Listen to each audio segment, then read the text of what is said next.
Hey Al, nice to speak with you today. It's been a while since you and I published anything together as Nomino Data and SightSpan. I just thought it would be a great time to get together and discuss global politics. Well, thanks for having me, John. Always a pleasure. You and I go back almost 20 years now, and in our interactions from the early days of RDC to, in fact, it is 20 years. Holy. So, Yeah, it's 20 years. I just moved down to Charlotte, North Carolina, and took over operations and technology at Bank of America for AML and counterterrorism. And I believe you were at RDC, and we had a great relationship then, and it's been a great one ever since. And I'm really happy to see the growth that you've had at Nomino Data and really the partnership that we've had over those years have been really fantastic. yeah, absolutely. There's few relationships in the industry as tight as we are. That's for sure. Yeah.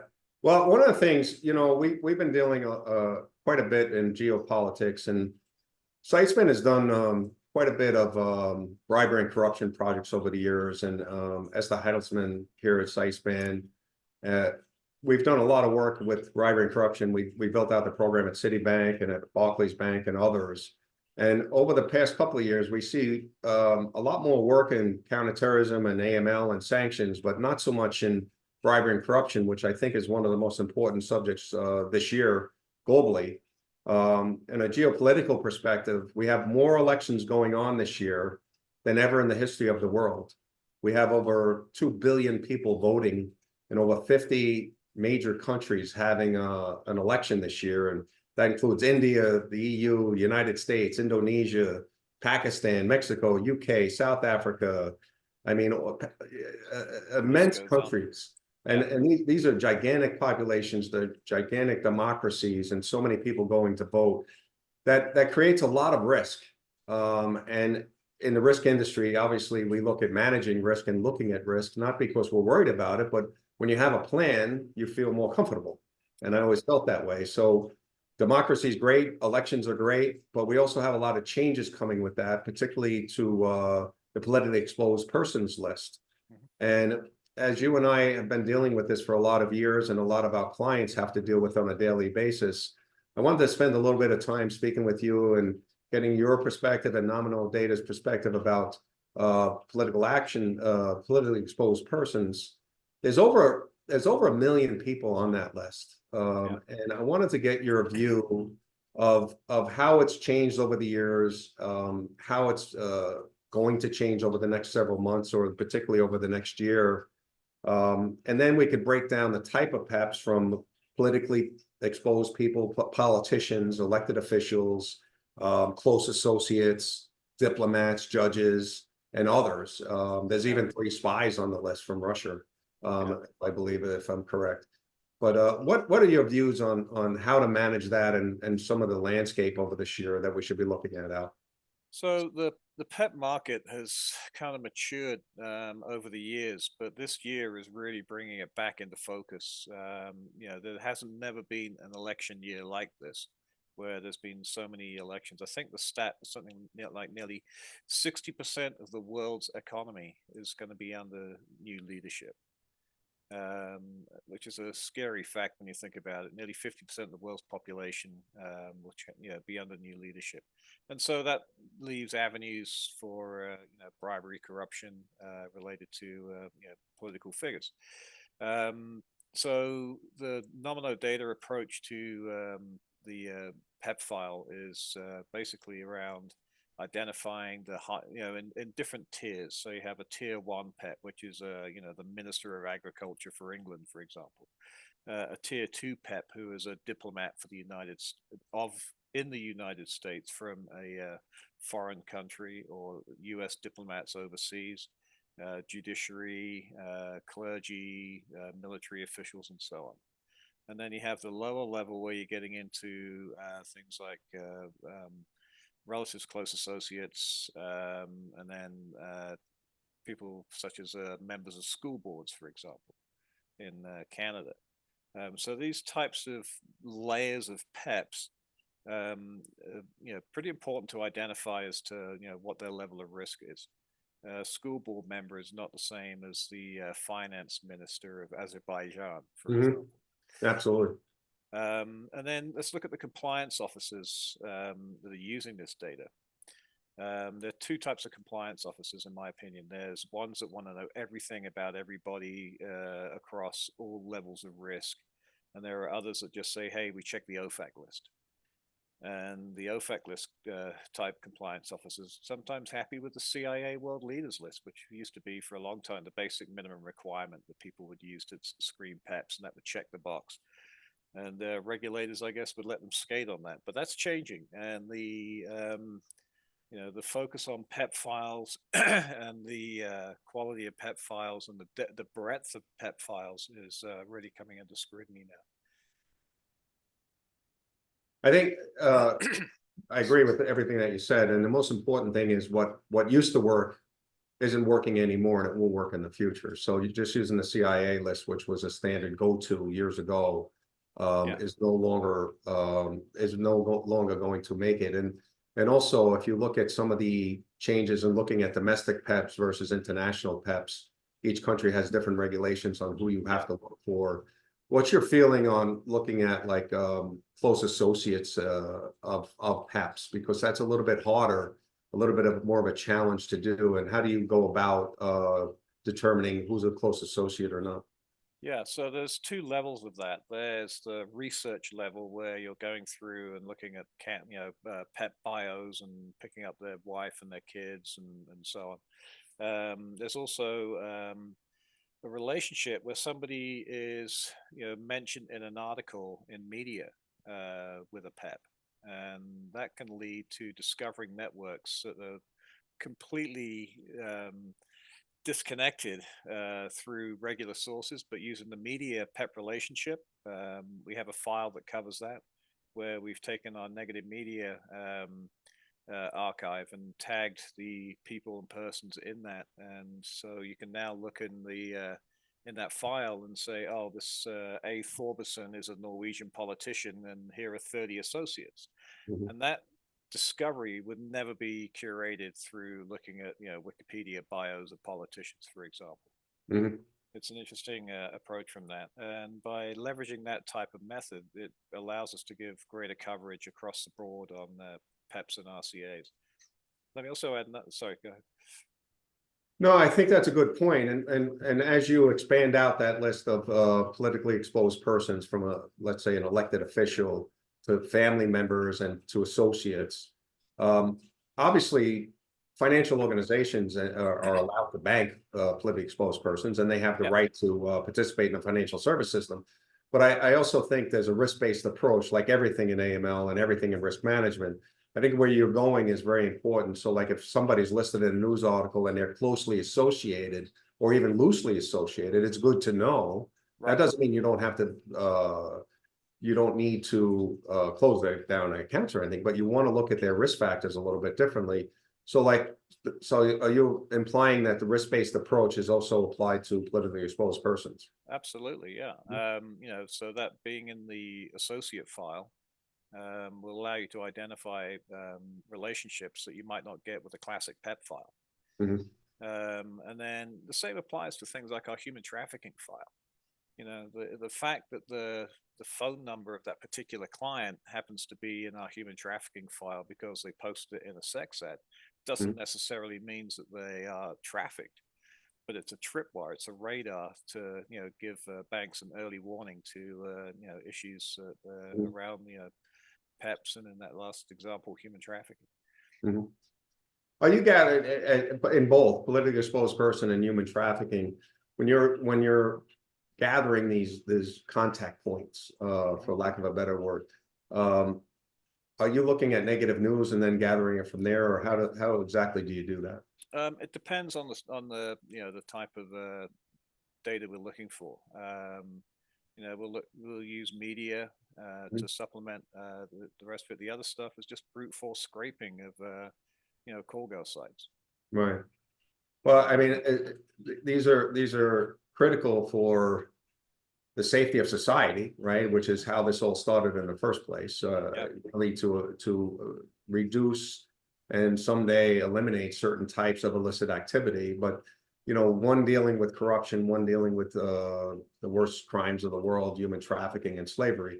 So, like one of the things that we've dealt with for a lot of years is when you're dealing in risk management or the type of risk management that we work in, human trafficking, anti-human trafficking, anti-money laundering, anti-terrorism, your job is never done, right? No, So you're constantly expanding and expanding. And one of the things we often talk to young compliance officers about is really understanding, like, this is a job that you might do for your whole career, and then you're going to pass off the torch to somebody else, because crime is not going away, illicit activity is not going away. But we need to do the best we can while we're in this industry and while we're living.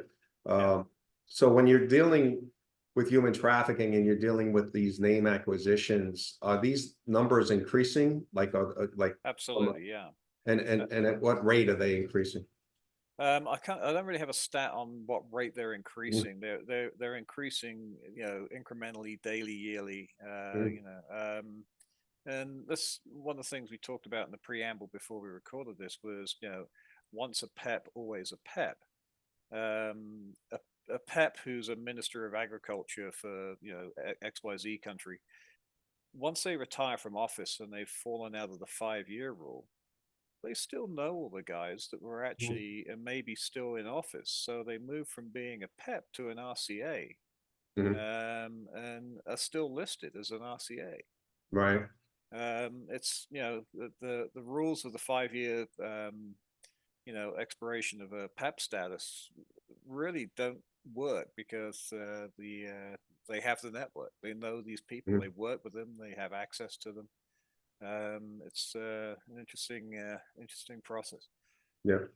Well, we owe a lot of credit to Nigeria, who started the whole process of PEPs in the first place when they were tracking down the dictator that took billions of dollars from the people of Nigeria, and they smartly and correctly used the court systems around the world to gather as much back as possible, but start this whole process. So Nigeria gets very little credit for starting this, but it was a great way for the international community to work together in order to help stop the corruption from going into an international basis. And a lot of the money was returned back to the Nigerian people from this. Yeah. And it's utilized in a very effective way. So I think what happens sometimes when you're dealing with compliance officers and banking regulators and people in the industry, it's a tedious job and it's a hard job, but sometimes it's easy for us to forget the reasons why we do this. Yeah. When you have corrupt politicians around the world taking money that was earmarked for the working poor and for the people of their societies and using it for personal gains, that's what this is all about. Yeah. I remember years ago, and I think you were involved to some degree in a project we did with Indonesia, exactly dealing with corrupt politicians and finding ways they were not able to take the resources and their assets out of the country immediately upon arrest. Yeah. That's always a big thing. So the PEP list is really to protect society at a different level, to make sure that funds being sent to countries to be used for specific reasons are used for that. Yeah. I just ordered a T-shirt. It actually says foreign policy expenditures are another form of money laundering. Right. And that's one of the things that the PEP list helped us to manage. Yeah. Yeah. That we really need to make sure that the corruption is managed in a way so that money being transported and used for society is actually used what it's intended. It's easy to forget that, and we really need to get more active with the politically exposed person list over this next year. There's going to be tremendous changes to that list, and we need to be diligent, not only to protect our organizations and our clients from a regulatory perspective, but also protect society. Yeah. And let's talk about PEP files as a whole across the market. There are many different PEP files out there. Mm-hmm. There is not one PEP file that has everything. Mm-hmm. And so, what do you mean by that? Expand on that a little bit. It's just mission impossible. There's not one PEP file Right. out there that can cover everything up to date to the latest state of the political situation. So what we like with our approach with Nomino is we provide an affordable PEP file that you can either use as a standalone by itself, or you can use it in conjunction with another, brand X file, Mhm. to keep brand X honest or fill gaps where brand X might not have coverage. Mhm. So, we're trying to democratize this data by PEP files have been historically very, very expensive.